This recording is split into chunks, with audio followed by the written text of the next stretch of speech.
Bonjour à tous. Aujourd'hui, nous allons plonger dans le monde de l'école et découvrir les mots les plus couramment utilisés en français. Que vous soyez débutant ou que vous souhaitiez simplement enrichir votre vocabulaire, cette vidéo est faite pour vous. Alors, préparez-vous à apprendre. Les personnes à l'école. Commençons par les personnes que l'on trouve à l'école. Bien sûr, il y a l'école elle-même, le lieu où tout commence. Ensuite, nous avons le professeur.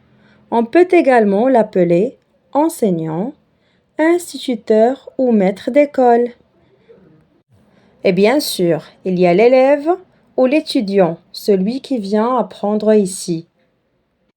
Le bâtiment et les salles. Pénétrons maintenant dans le bâtiment. Voici la classe. La salle où se déroule le cours ou bien les cours. Chaque élève a son propre casier pour ranger ses affaires. Et la sonnerie, c'est la cloche et elle indique le début et la fin des cours. Bien sûr, il y a aussi des éléments importants comme la sortie de secours et l'extincteur pour rassurer la sécurité. Et que serait l'école sans la cour de récréation où les élèves jouent et se détendent? Objets scolaires dans la salle de classe. Dans une salle de classe, on trouve divers objets.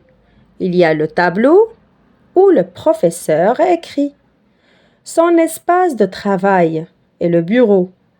Et les élèves s'assoient sur la chaise pour étudier la géographie. On peut utiliser un planisphère ou une carte du monde. Et bien sûr, il y a la corbeille à papier pour les déchets. Objets dans le sac à dos. Passons aux objets que vous pourriez trouver dans votre sac à dos. Dans celui-ci, vous pourriez avoir une trousse contenant des stylos et des crayons.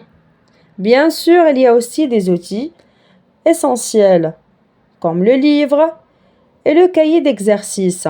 Un classeur vous aide à organiser vos feuilles. Et vous aurez besoin de la feuille de papier pour écrire ou dessiner. Pour les calculs, n'oublions pas la calculatrice.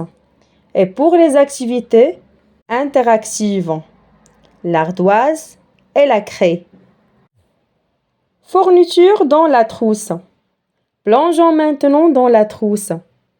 Ce véritable trésor d'outils. Vous y trouverez des basiques comme le stylo et le crayon, ainsi que la gomme pour effacer. Pour être prêt, pensez aussi au taille-crayon. Si vous aimez les couleurs, ajoutez le crayon de couleur et le feutre. Et pour les activités plus précises, il y a le compas et la paire de ciseaux.